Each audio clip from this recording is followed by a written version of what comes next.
ao vivo. Bom dia a todos os presentes, né? É com prazer que a gente inicia mais um webinar hoje, né? Está sendo promovido aí pelos PRHs da UFMG, o da UFRJ, né? Da Escola de Química. Já agradeço de antemão a disponibilidade aí do Flávio, né, em colocar no YouTube aí da Escola de Química da UFRJ, o Senai, o Cimatec e nós, a UFRN, PH35. Tá?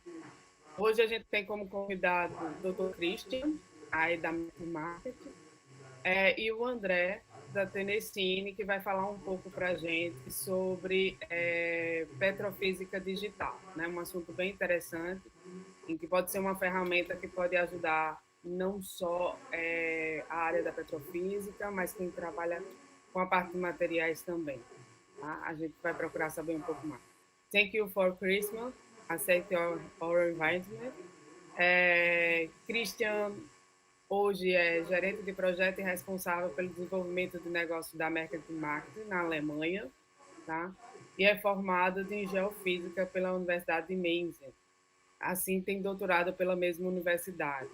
Trabalhou no tema do Reactive Fluid em Porous Medium, based on numeral simulation at the porous scale.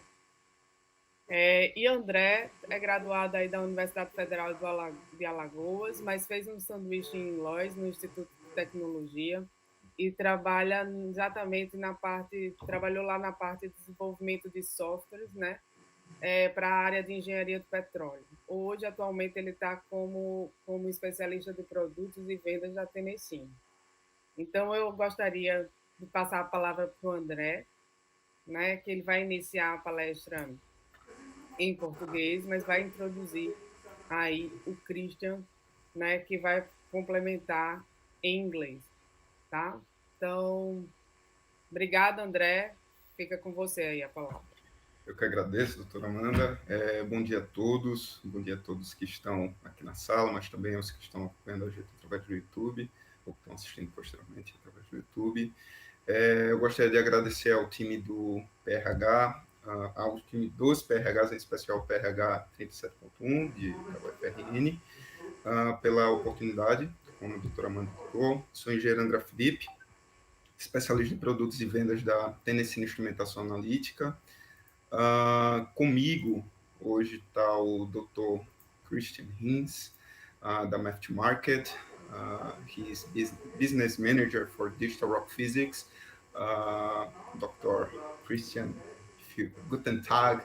You feel free to say hello to the people here. So hello everyone, and thank you also for the introduction, Amanda and Andre. Much appreciated, and yeah, I'm much looking forward to have this presentation here. And yeah, well, thank you for the opportunity. That's it. So, é importante falar que a Math Market ela é desenvolvedora do software Geodict. Nós vamos dar alguns breves pontos em relação a ele durante a apresentação de hoje, que nós iremos falar de petrofísica digital, falar das vantagens da petrofísica digital, do workflow, mas também o Christian vai falar de um desenvolvimento novo, que é o fluxo de duas fases, a simulação de fluxo de duas fases. Antes de começar a apresentação, né, novamente gostaria de agradecer aos times dos PRHs, a ANP, pela oportunidade de tentar compartilhar esse conhecimento com todos. Também eu gostaria de introduzir a Tennessee Instrumentação Analítica, além de distribuir e trazer as soluções de serviços em relação ao software Geodict. Nós também temos soluções que abrangem outros campos de aplicação, como engenharia química, indústria de óleo e gás, eletroquímica, envolvendo caracterização petrofísica, fluidoanálise, espectroscopia, difratometria, fluorescência, análise térmica, entre outras aplicações que podem ser interessantes. Mas hoje, nosso foco é na petrofísica digital, certo? Durante a nossa apresentação aqui, eu vou introduzir para vocês as vantagens da petrofísica digital, que é a petrofísica digital, mais ou menos, o workflow de como funciona a petrofísica digital, tanto na importação, quanto na análise de amostras e nas simulações de propriedades. E o Christian vai trazer no final as informações em relação à modelagem de fluxo bifásico em rochas digitais. É importante frisar que durante toda a apresentação vocês podem fazer perguntas em português ou em inglês aqui no chat. Se for necessário, a gente faz a tradução aqui para o Christian, para a parte dele, certo? Ao final da apresentação, a gente vai tratar dessas perguntas. Bem, de forma geral, a indústria de óleo e gás, como vocês já devem ter um conhecimento prévio, ela é dividida em 3 setores: o setor upstream, midstream e downstream. No upstream, a gente tem exploração e produção de fluidos de interesse, como óleo e gás. A gente encontra eles e consegue produzi-los. No midstream, a gente tem um transporte, o armazenamento e o marketing em relação ao óleo cru e também ao produto.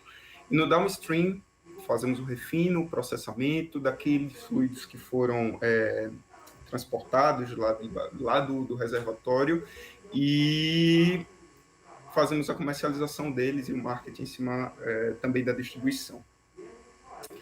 A petrofísica digital, porém, ela tem um enfoque no upstream, na parte inicial desse processo da cadeia de óleo e gás. Nesse processo, é muito importante que a gente tenha uma análise da rocha que vai estar lá no reservatório.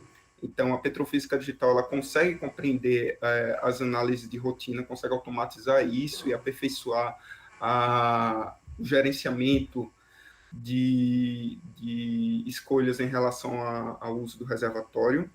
Para pesquisa e desenvolvimento, a petrofísica digital também consegue desenvolver análise na análise de rochas, as análises especiais de rochas, desenvolver novas linhas de trabalho em relação a essas rochas, projetos também de petrofísica digital, e ter novos insights, novas visões em relação às propriedades de rocha. Por fim, a petrofísica digital também pode trazer benefícios no IOA, na recuperação avançada de óleo, que é um dos fatores preponderantes considerando a engenharia de reservatório. Aqui, para vocês terem uma motivação em relação ao uso da petrofísica, seja ela digital ou não, a gente vai ter lá uma rocha reservatório. Aqui a gente tem uma clássica anticlinal, né? Então uma trapa anticlinal. E aí a petrofísica serve para quê? Com os experimentos de petrofísica, sejam eles digitais ou não, nós vamos ter a determinação de propriedades petrofísicas, como porosidade, permeabilidade, seja ela absoluta ou relativa. E essas propriedades são essenciais para indicar os dados de entrada em relação à rocha reservatório, que vai ser modelada em uma escala muito maior, em escala quilométrica. Uma vez que eu tenho esses dados e consiga modelar meu reservatório adequadamente, eu vou ter a possibilidade de conhecer as melhores formas de produzir, de explorar esse reservatório, como, por exemplo, a distribuição dos poços que vão estar dentro do processo de exploração desse reservatório. E, sendo assim, a petrofísica já é essencial na exploração desse óleo, trazendo benefícios financeiros às produtoras, e a petrofísica digital em si acaba trazendo ainda mais benefícios. Porque uma vez que eu tenho a minha amostra de rocha que vai sair lá do reservatório, eu vou fazer análise com ela. Se eu tenho ela, óbvio, com o processo de captura de imagem, eu tenho uma amostra digital, eu vou poder gerar resultados mais rápidos, reduzir custos, sejam eles pelas quantidades de testes laboratoriais que vão ser efetivados ou por outros motivos. Também não é necessário uma rocha de excelente qualidade, você possui uma rocha de menor qualidade, você consegue fazer testes. Então, por exemplo, se eu tenho um teste de core flow, é importante que a minha amostra de rocha seja bem faceada, esteja bem preparada para essa análise. Na Petrofísica Digital mas não é necessário, posso trabalhar de com qualquer cuttings, disciplina em qualquer prazo. com resto de rocha.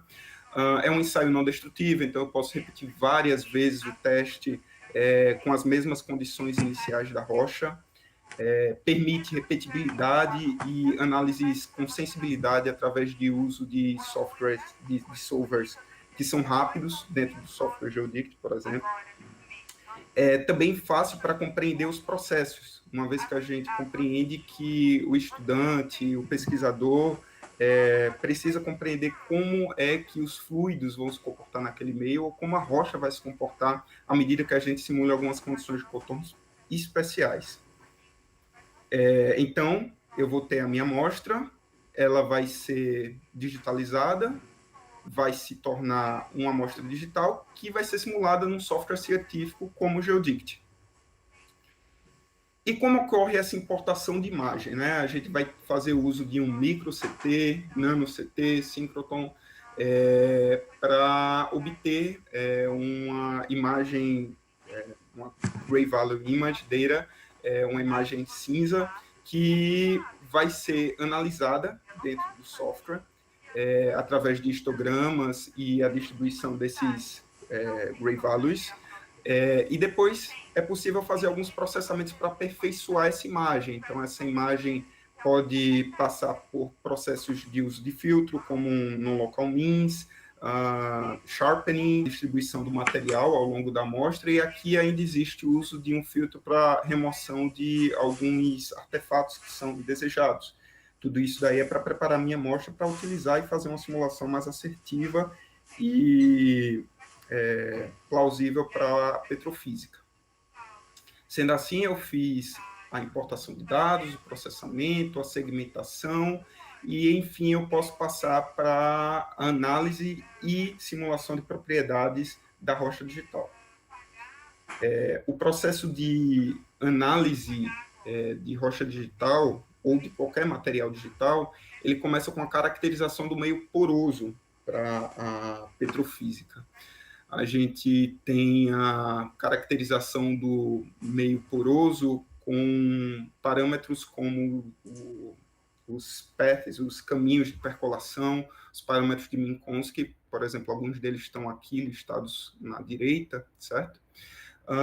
É possível ter noção da porosidade aberta e fechada, que é muito importante na caracterização do reservatório, a distribuição do tamanho de poros, ou seja, de forma geral, eu vou ter uma caracterização da estrutura geométrica e vou fazer uma análise da estrutura abaixo da superfície, considerando os parâmetros de interesse de extração de óleo e gás. Aqui a gente tem os caminhos de percolação, certo? Para um arenito berea.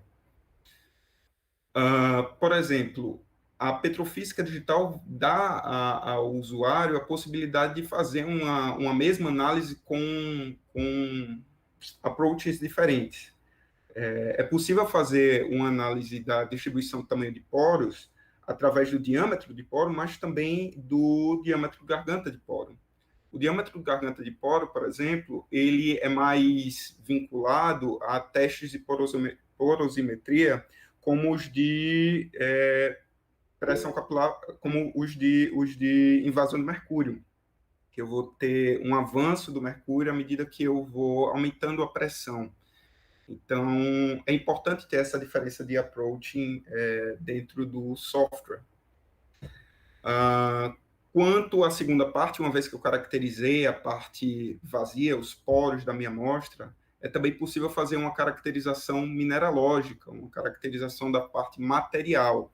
Eu posso ter uma análise baseada na fração de volumes sólidos, na densidade da rocha, uma vez que eu tiver a análise desse material rígido na minha amostra, certo?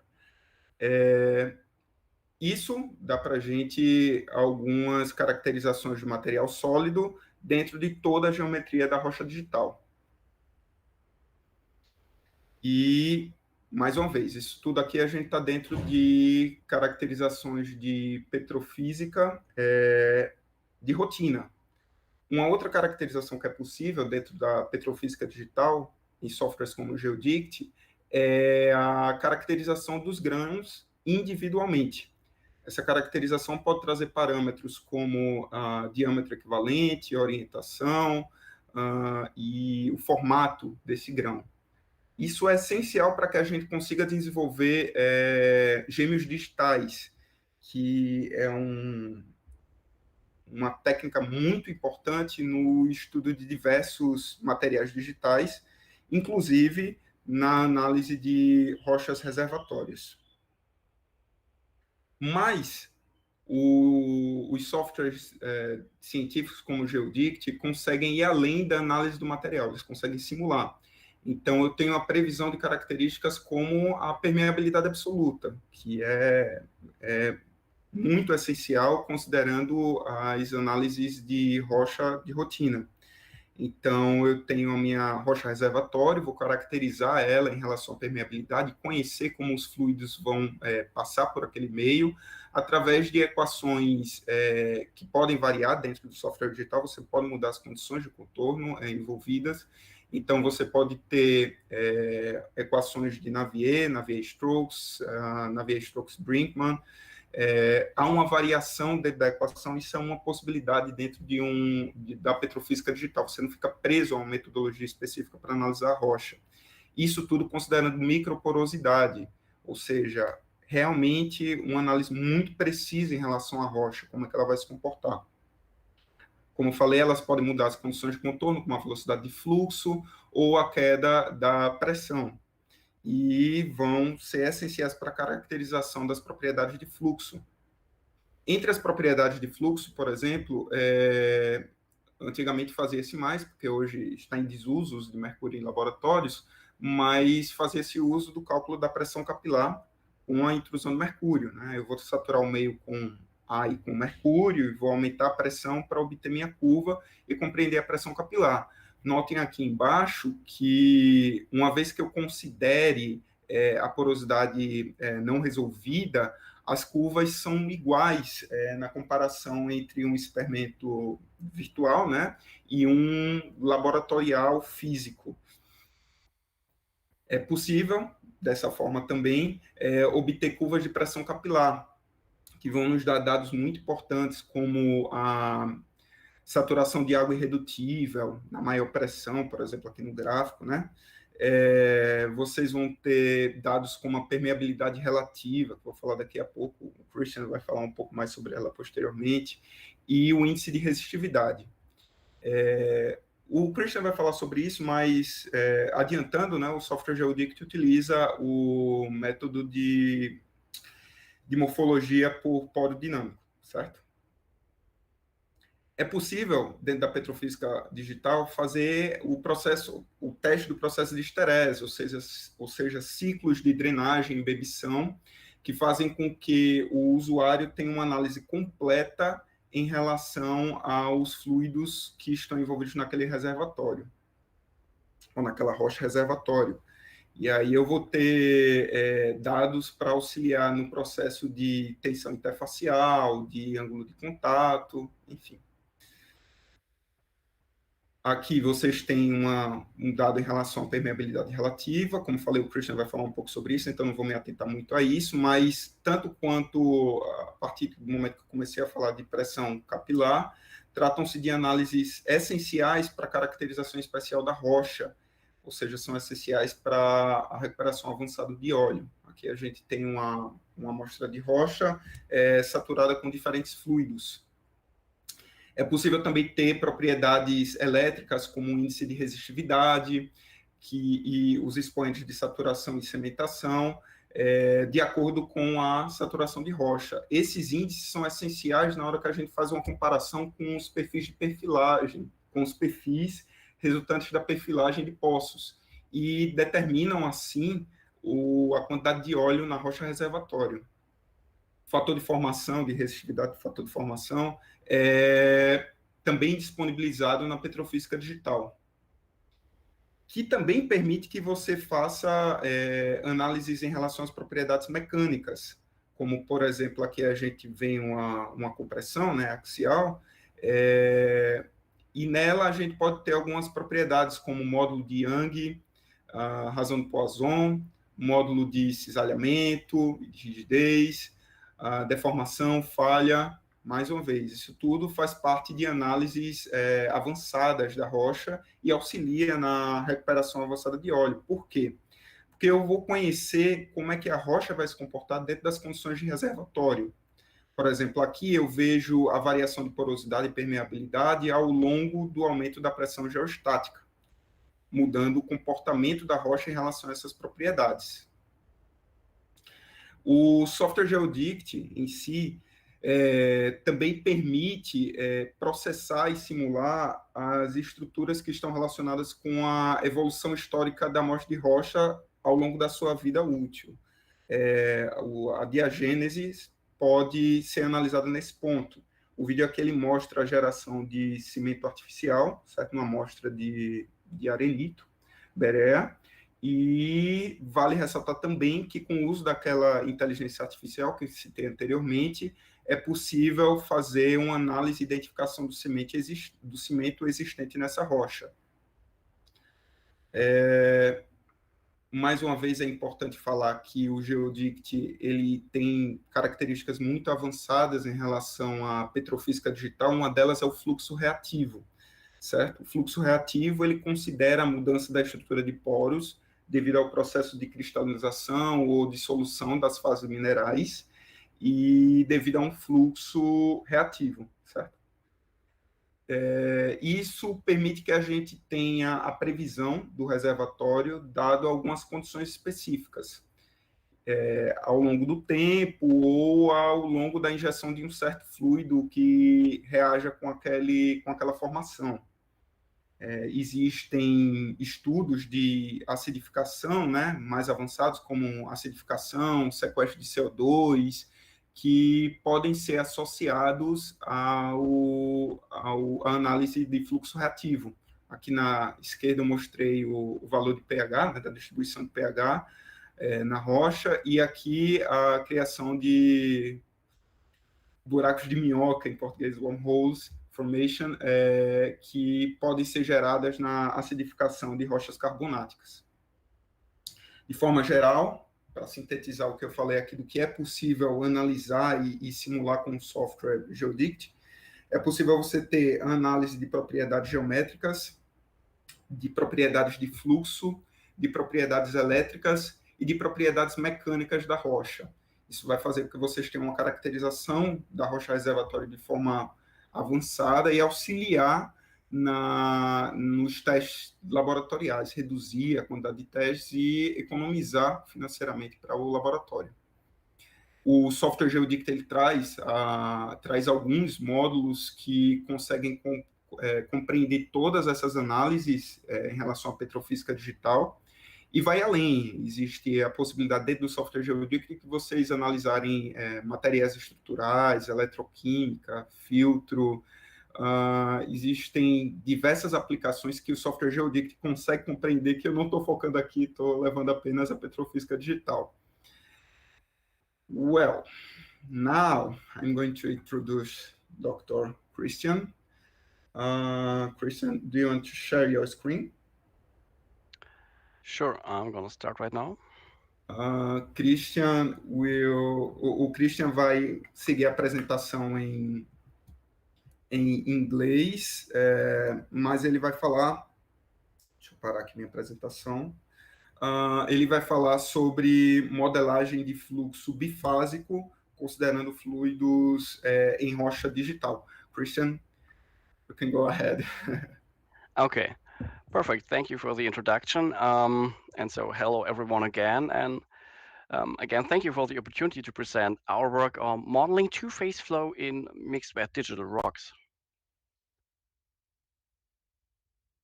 So when we talk about two-phase flow modeling, we talk about the digitalization of the special core analysis, as highlighted here, with the aim to save time and cost in comparison to conventional lab experiments.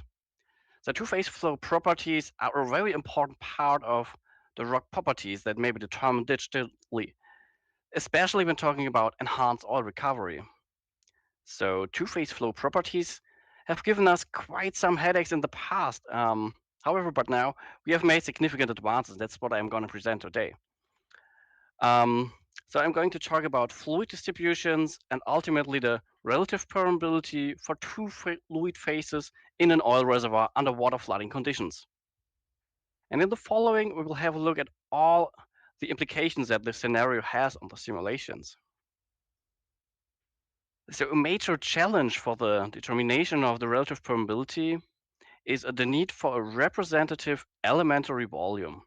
So mainly this means that we need a rock volume that is large enough so that the relative permeability is independent of the considered rock volume, while the digital rock image still must resolve the pores well enough, as shown here. So this is a quite long challenge, but long story short, we need to handle big, or in other words, large data. And another major challenge in the production scheme is the requirement to analyze hundreds of core samples each year. And in order to quantify also the uncertainty for the petrophysical properties, even more simulations may be required. So digital approaches need to work fast, very fast, in order to maximize the benefit of the digital core analysis workflows. To predict the relative permeability, we however first have to overcome the challenge of obtaining the according fluid distributions based on advancing fluid states. And therefore we apply the pore morphology method, which was first introduced by Hilbert and Miller 20 years ago. And this is still a widely underestimated approach. In the following, I will present some of the milestones within these 2 decades of developments, as highlighted here on this timeline, ranging from modeling drainage and totally wetting porous media to the computation of the relative permeability curve in mixed wet rocks. So we'll first explain the pore morphology method in general and for the computation of the mercury intrusion capillary pressure. And subsequently, I will focus on the introduction of the locally variable contact angles as introduced by Schulz et al. In 2040, allowing to compute two-phase flow within a certain contact angle range for drainage and imbibition computations. So afterwards, I will firstly introduce area advancements for both an exact representation of contact angles and the possibility to consider contact angles close to 90 degrees. And this is a rather challenging thing for numerical approaches. So in addition, we also introduce an extension of the quasi-static pore morphology method by a dynamic fluid interface movement, which is increasing the detail of two-phase flow computation. And with these 2 new improvements, we may now compute the capillary pressure curve and the relative permeability in mixed wet rocks under both the consideration of the spontaneous and the forced part of the imbibition. So that's the rather new thing here. So in the approach of Hilbert and Miller 20 years ago, the capillary pressure curve is computed via Young-Laplace equation based on advancing states of fluid distributions. And these fluid distributions were determined with a 0-degree contact angle using dilate and erode processes, as shown here on this slide, based on an intermediate step in a 2D sample. So here we have in black the mercury phase connected to a mercury reservoir. We have thin air or vacuum in blue, and we have quartz grains in gray. And in order to determine the fluid interface movement from this intermediate state, we start off with an initial step and then dilate the solid materials by a voxel layer, which is basically the radius in the Young-Laplace equation. So next, the connectivity to the mercury reservoir is checked, and non-connected volume is reassigned to air, which is here resulting in a filling event within this pore. Okay, so as a result, subsequently the so-called erosion step is performed. So the connected mercury phase advances by the current radius, here shown in a purple color. And as a result, the new state of fluid distributions is obtained. For drainage setups, this workflow is repeated for decreasing radii over and over, and finally resulting in the capillary pressure curve as determined by a Young-Laplace equation. So let's have a look at this 3D digital rock sample of a Gilderhauser sandstone which is then published by Steffenberg et al. In 2016. At the bottom, you see the published comparison of experimental results, the black line, in comparison to experimental results, the red line. The experimental results in black in comparison to those computed via Paul morphology method in red. And obviously here you see there is a mismatch. But however, as we have learned from the past, there's a simple solution to this issue. So one may not plot experimental and computed results on the same graph versus the water saturation versus the air saturation, which is due to the porosity that is not resolved in the digital image. Here shown as unresolved porosity. So according to the publication of Nishang Saxena et al. In 2019, and recently also in 2021, experimental and computed curves of MICP match upon consideration of the porosity. So they suggest to plot the porosity on the x-axis as done here. Okay, and finally, for digital MICP experiments, one may alternatively use the Tomer fit to consider the unresolved porosity, which is also resulting in a very good agreement of experiments to Paul morphology method results. Of course, the Paul morphology method has many more capabilities. So in recent development efforts, we extended the Paul morphology method by consideration of mixed readability. So as a summary, today's capabilities with the Paul morphology method include the computation of the capillary pressure curve for alternating cycles of drainage and imbibition, the computation of spontaneous and the forced part of the imbibition and the drainage, and finally, based on the resulting set of fluid distributions, the computation of saturation-dependent properties such as the relative permeability and the resistivity index. So the image here on the right schematically represents the capabilities as if we have now extended by this very important part, allowing also negative capillary pressures and thus the forced part of the imbibition. So with the Paul morphology method, you may now compute the entire hysteresis cycle of primary drainage, spontaneous and forced imbibition, and secondary drainage, easily executable from within the Geodetic software package. So before showing some simulation results, I will go further into technical details. In 2014, Schulz et al. Published a method to consider contact angles above 0 degree, directly within the geometry. And this is realized by adjusting the dilation radius explained before, and shown in this animation here, with contact angles of 0 degree and 40 degree. However, the achieved contact angles were higher than desired, especially close to 90 degree and at small objects. And this is why we introduce how we call it the true contact angle method, which now takes into account grain curvatures.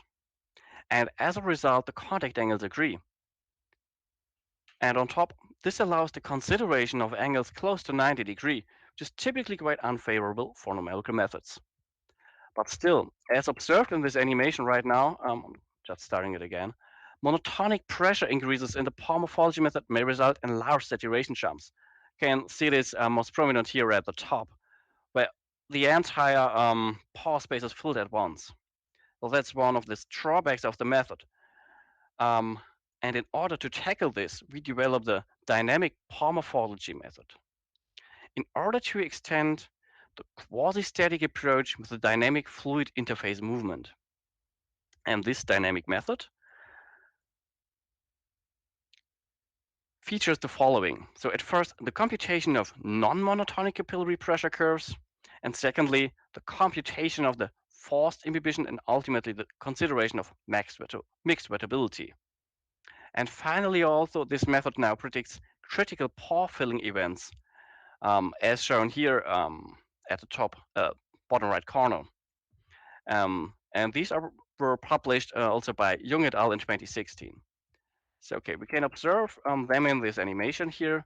At first, a touch event here, then we can see this burst event happening at this location.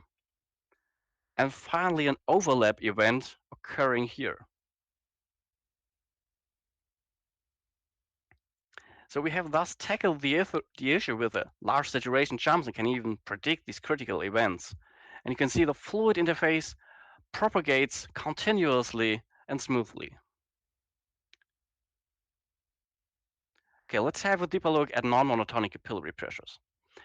So as seen in many experiments, the capillary pressure curve shows a non-monotonic behavior at constant flow rate setups. So this may also be computed using this new dynamic approach, as you can see here in this animation showing the capillary pressure on the right in relation to the fluid propagation on the left-hand side. You can see, of course, how it's going here up and down. So the pressure adjusts also with this diameter or the curvature in the fluid-fluid interface.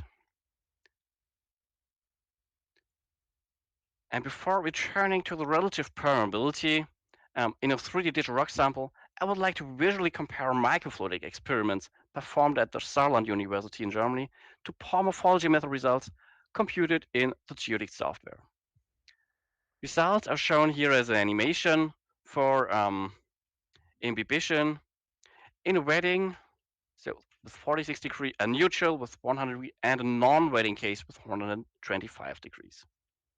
And you will observe how nicely the computed invasion of water into the L-saturated sample agrees with the experiments. And here in the wetting case on the left-hand side, please observe the changes from convex to concave fluid-fluid interfaces in both the experiment and the simulation, which is occurring before snap-on events are observed. This is really quite hot off the press at this point of time. And in the other two, in the neutral and non-wetting case, you can see just minor differences in the fluid distributions. And these may be attributed to minor differences in the contact angle of the experiment and in the segmentation. And these minor differences may, of course, result in different pore filling events and thus in varying fluid distribution. But of course, in many locations, you can see in a bright color the exact same locations of the remaining non-wetting phase. So for example, have a look at this here and this one here. So it's the exact same shape. Can also see a very nice representation or the same shape here in the experiment and simulation at this location. You can also see how these small features are gathered in the simulation that was seen before in the experiment. There's even more to see, like here, these small ones. Also, you can see here at the bottom. So what I'm trying to say here, this is a pretty good match between experiment and simulation in a microfluidic device. So what's new in this dynamic pore morphology method? Operations are done only near the fronts. While in the past, these were performed on the entire 3D dataset for performance reasons. So this is now showcasing the smooth fluid interface movement. And we now use a constant flow rate instead of the quasi-static pressure jumps. Also, the pressure may now even be non-monotonic, as we've seen before. And we can compute the mixed wettability. So consider contact angles below and above 90 degrees, even in the same simulation. And finally, what we have observed in the previous slide, something that's, so to say, hot off the press, as I've just mentioned, we model convex and concave sections in the same fluid interface. So we are locally alternating the imbibition and the drainage steps. And with all of these improvements, we can now predict the relative permeability for a large number of setups. So speaking of which, now when having computed a set of fluid distributions with a pore morphology method, we may predict the relative permeability. For each data point in the relative permeability curve, we solve the Stokes equation in both the water phase, while treating the oil phase as solid, and in the oil phase, while treating the water phase as solid. And we do this directly on the voxelized image. And as a result, we obtain the flow fields as shown in this sample image here on the right, with velocities increasing from blue to red color. And here, the remaining oil droplets in a dark red color close various flow channels and thus reduce the resulting permeability.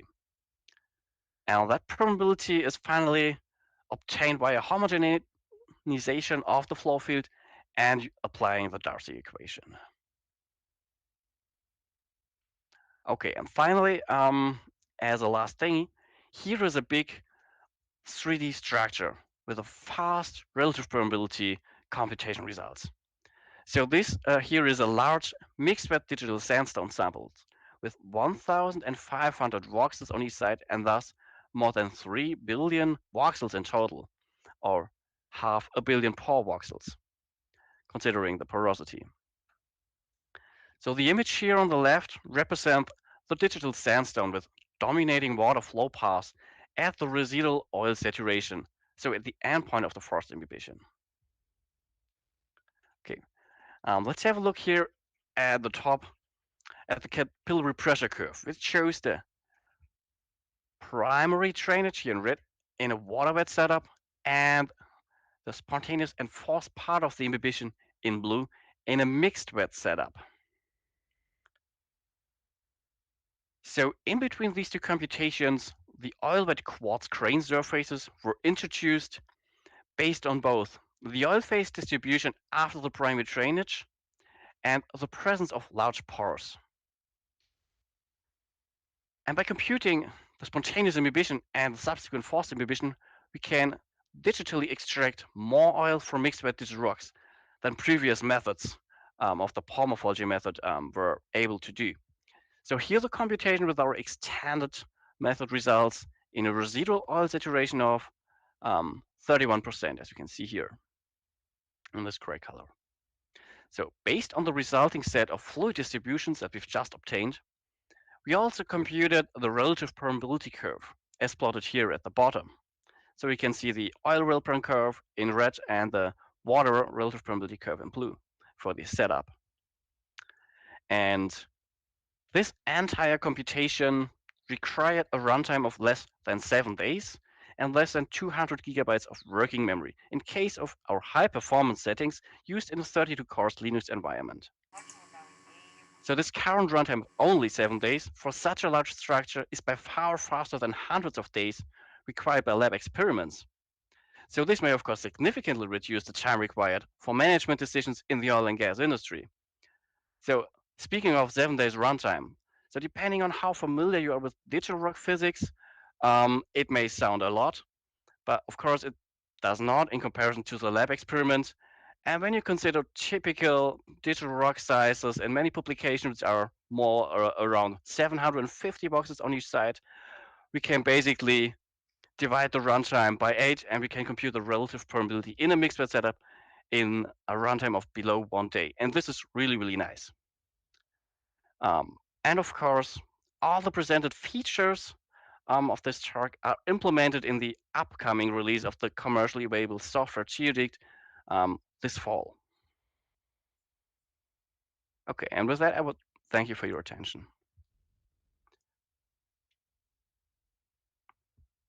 Okay.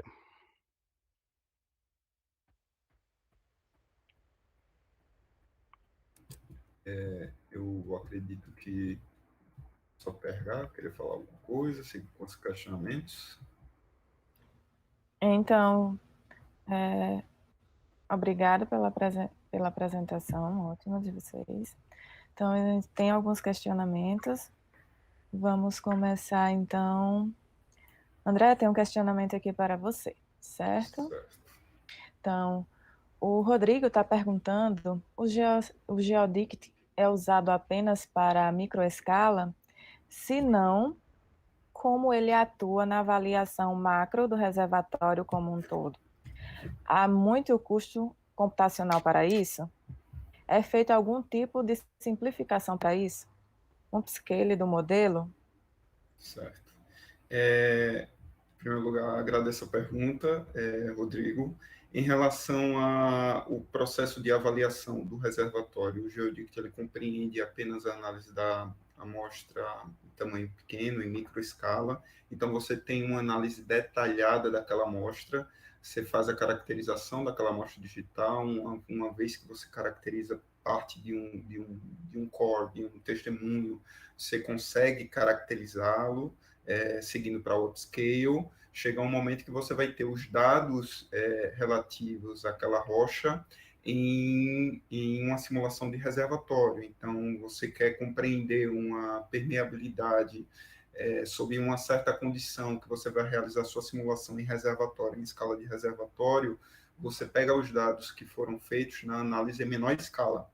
Então, o GeoDict vai permitir que você tenha um teste em uma escala micro, meso, para rocha reservatório, e consegue passar os dados para auxiliar na caracterização de uma escala maior, como é a que você sugeriu. O upscale, porém, ele é muito funcional.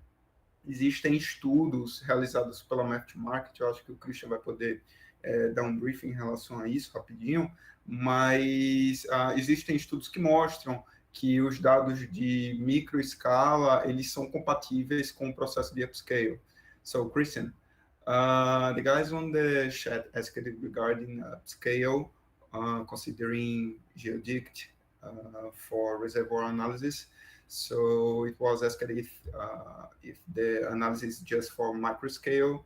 Said that it's possible to get some data and characterize the bigger scale once you analyze the micro or meso scale into GeoDict. However, it's important to say that upscale processing it's possible using GeoDict to have good data from micro scale into the larger scale, the macro scale. I've said that GeoDict has some, MatchMarket has some technical presentations or articles regarding this upscale process, right? So when it comes to upscaling, for example, with respect to single phase flow, there's a publication, for example, of Hannah Mankey out in collaboration with us, showing how to perform a workflow across multiple scales. So in that case of this publication, it's from the nano scale towards the micron scale. Of course, this may also be transferred to the millimeter scale. That is, of course, at some point, you will have to apply the different equations, not the Stokes equation, but the Darcy equation. But yes, basically, what you need is all the information of the different materials from the respective resolution that you need with respect to the pore sizes, and that might be a challenge depending on the type of rock that you're looking at. So for carbonates, it might be more complicated, of course, than for sandstones. So would that answer it? Sure. Eu acredito que deu para compreender. Caso não, basicamente o Christian falou que dá para realizar e que existem mudanças de equações a depender da escala, mas você faz, de fato, a caracterização utilizando parâmetros base e que, de fato, essa transição ela é mais fácil a ser realizada considerando arenitos em comparação com carbonatos, devido à questão da porosidade nesses dois diferentes tipos de rocha. Eu acho que o senhor Frederico Vanderlei levantou a mão. Isso. Senhor Frederico, tem a palavra. Pode ligar seu microfone. Hi, I'm Fred from Federal University of Rio de Janeiro. Thank you, André and Christian, for this presentation. I like the comparison with you did with experimental flux and calculation. I wonder about if you include in this program phase equilibrium calculation, because it looks to me that it's a kind of black oil calculation so far. I don't know. And also, if you thought about use Latz-Boltzmann instead of Navier-Stokes equations. Okay, so thank you for the questions. So when it comes to Lattice-Boltzmann, It's of course another thing that is one thing to use, but from our point of view, we want to have fast computations in rather short times for the industry, for the production in the industry. And with the lattice Boltzmann, it doesn't scale in that way for large geometries when looking at geometries of 1300 voxels in each side, and that's a big issue at the moment. So that's why we're looking here at the Morphology method. So this is of course published with the many papers. You can so we've tried to include this in the presentation, the links to the publication, so with the authors at least. So it's not a black box in that sense. It's just we have extended the published material to an extent that we did not yet come to publish in addition to the already available publications. But of course, it's not a black box in that sense. It's just we're trying to hang on with a state of the art research, and that's always keeps us quite busy. So I hope this answers your questions. Well, more or less, it's not clear to me if you include, well, kind of phase equilibrium calculation, like if you inject carbon dioxide, for instance, so you have some solubility during your flux. And André comment that you may have some reaction with the rocks, and it needs some phase equilibrium calculation locally. So it's not clear to me that you include this in your study or in your model. Okay, yeah, thanks for clarifying your question. So yes, we have these two separate models. We have the model for solving the two-phase flow with, for example, oil-water setups, and we have the models for solving reactive transport, looking at equilibrium constants, of course, at a smaller scale than with a two-phase flow at the moment. Of course, these two could be combined, but that's not yet directly available with a user interface, for example, with the geodetic software. But yes, of course, I think these things may be combined in the future, and that's of course very interesting. Yes, so good question. Thank you.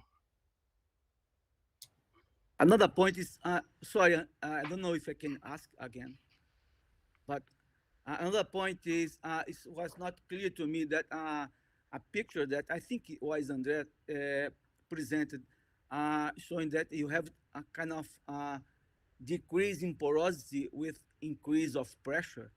I thought the normal way is the other way around, like you increase the pressure, you increase the kind of absorption of some in some very small pores, and so in this way you may increase the porosity of the rock. But it kind of me, I don't know, I didn't understand much. Shall I? Okay, so when it comes to mechanics and the pressure, like deformation, of course, the porosity decreases in that sense. And then when it comes to the absorptions and the reactive considerations or the geochemical perspective, then of course it's kind of different. So what Andre has shown in one slide was the dissolution of carbonate rock in a acidizing treatment scheme. So but I'm not sure if you're referring to that one. So of course I believe that he's talking about the simulation of reservoir conditions considering mechanical properties.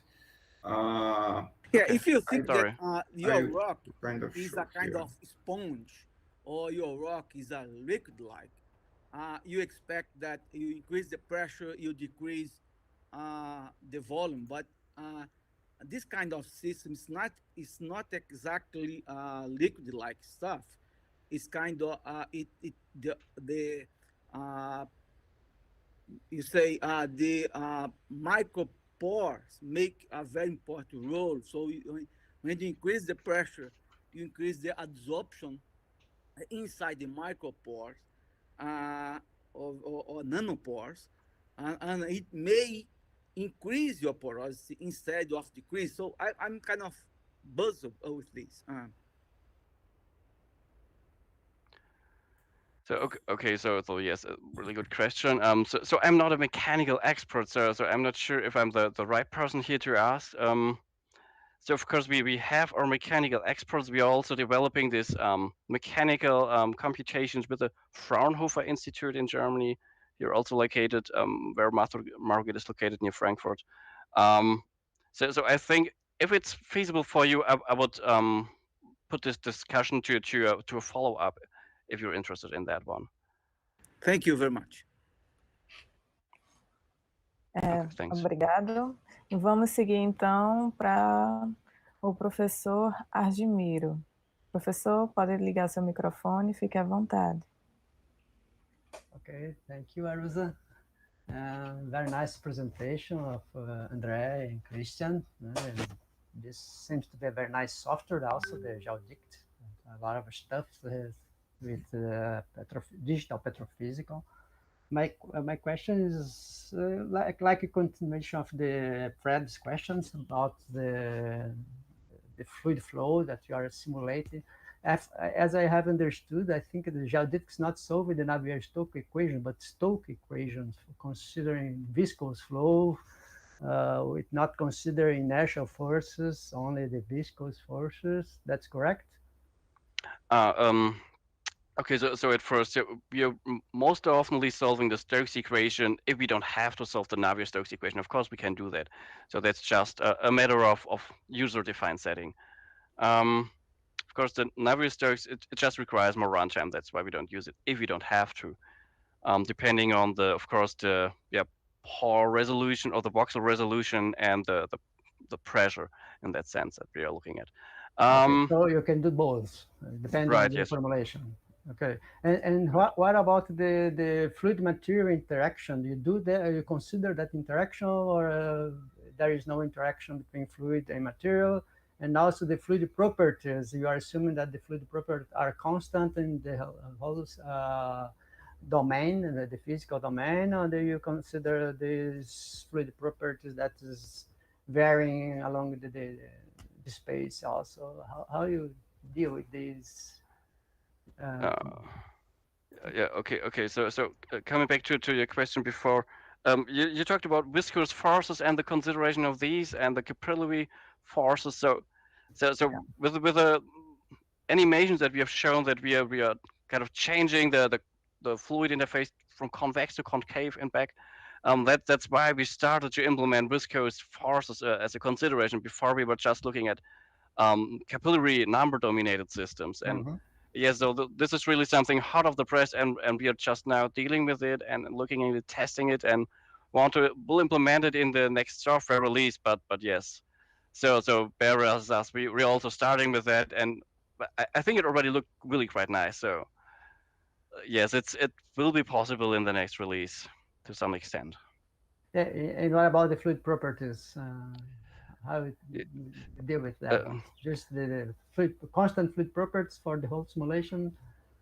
So what exactly do you mean with the fluid properties, like interfacial tension and contact angle, or sorry? And also the composition of the fluid, and you mentioned that you have some possible reactions inside of your simulation, and so you have probably the composition variation. That what kind of fluid do you consider in your simulation?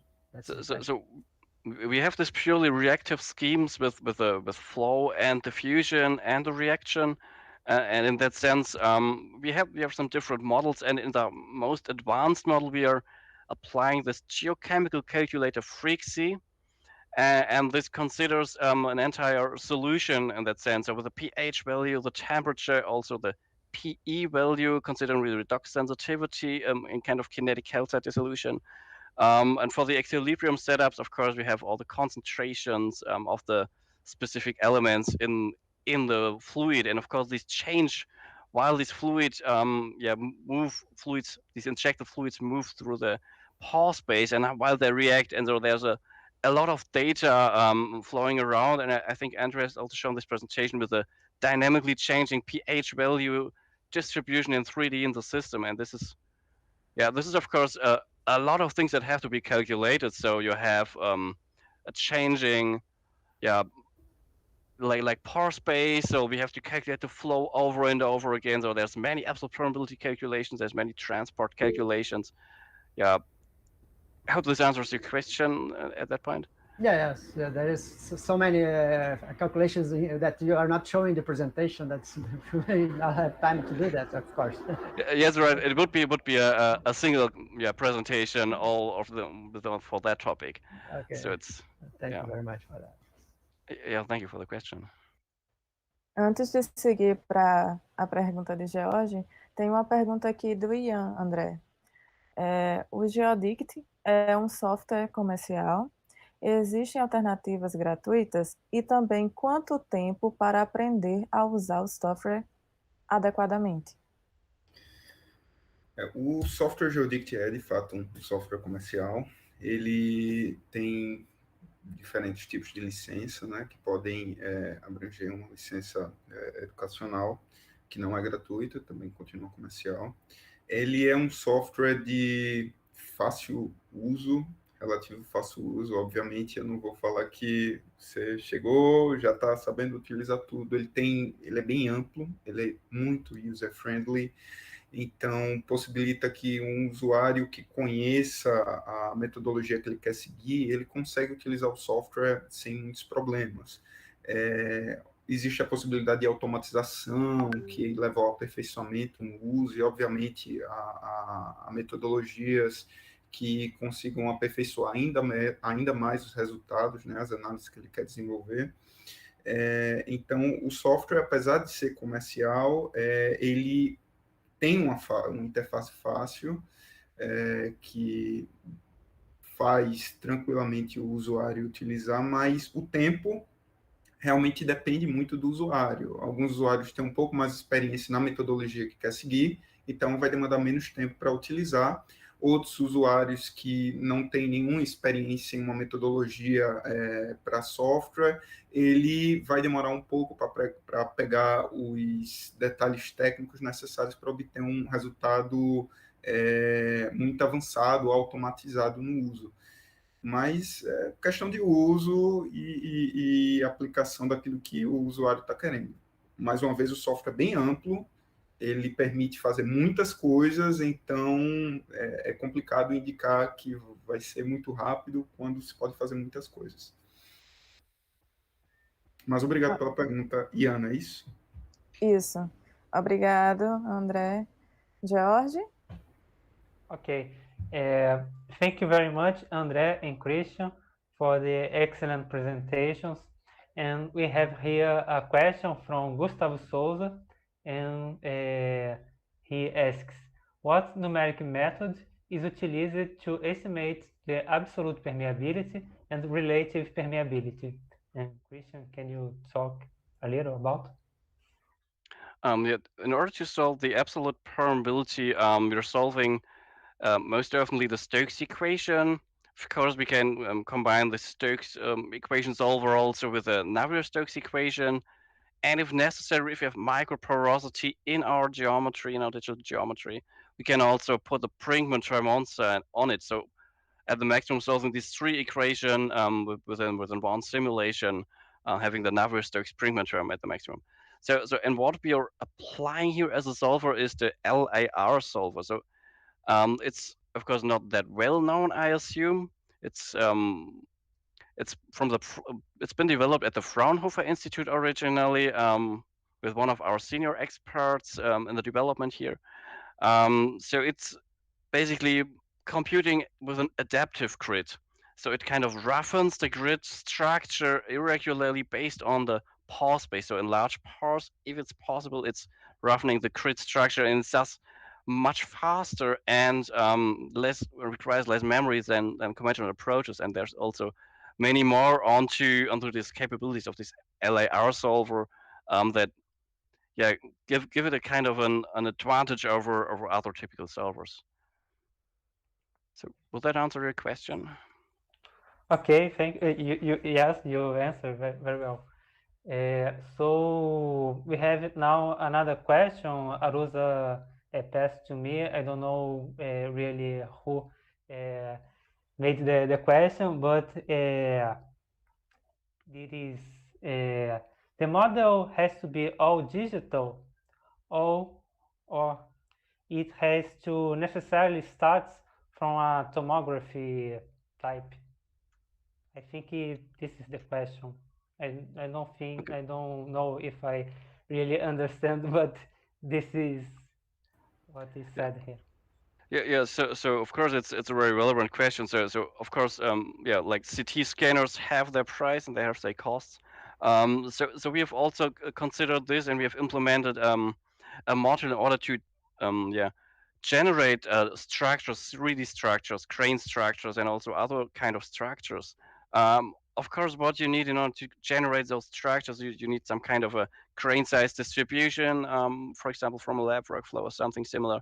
And if you have that, you can also use the generating modules in order to generate your structure and compute all the properties on that.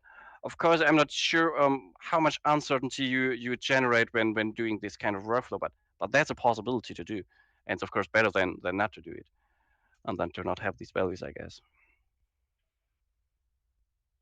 Ok, thank you very much. Mais algum questionamento, pessoal da sala? If there is not question anymore, I can give one more question.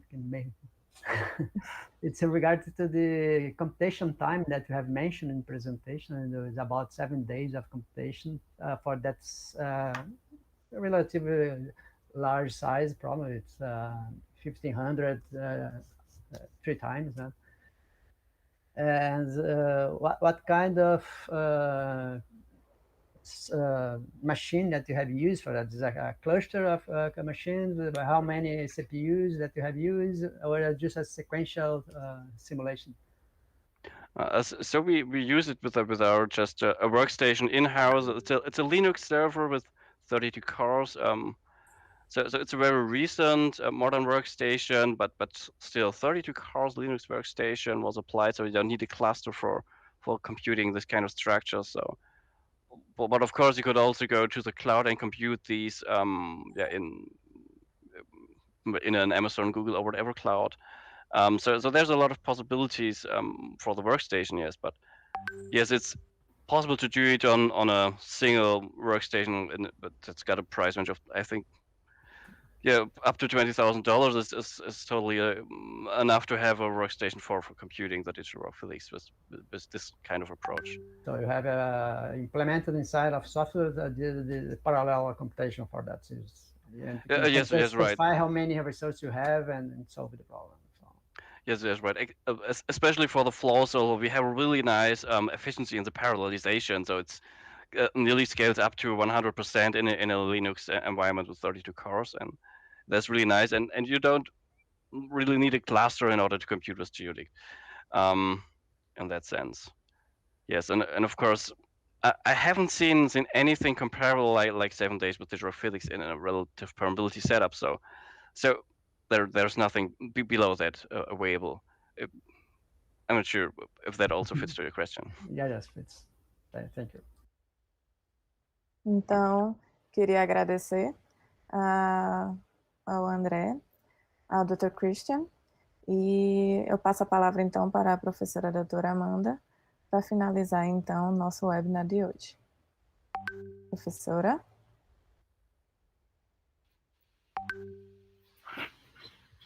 Olá, pessoal. Obrigada. Né? Thank you, Christian, for presentation. Obrigado, André, por tudo. Né? Foi excelente. Agradeço a todos as perguntas, tá? E até o próximo webinar, não é isso? A turma. Então, vamos dar tchau, pessoal do YouTube. Até o próximo webinar. Nos encontramos, então, na próxima quinta-feira, ao meio-dia, com a apresentação da professora Suzana. Muito obrigado a todos. Bom dia aí. E fiquem com saúde. Thank you, Christian. Thank you, Christian. Thank you all. Goodbye. Goodbye. Goodbye. Thank you. Nice presentation. Thank you, Christian. Thank you, Andrea. It was awesome.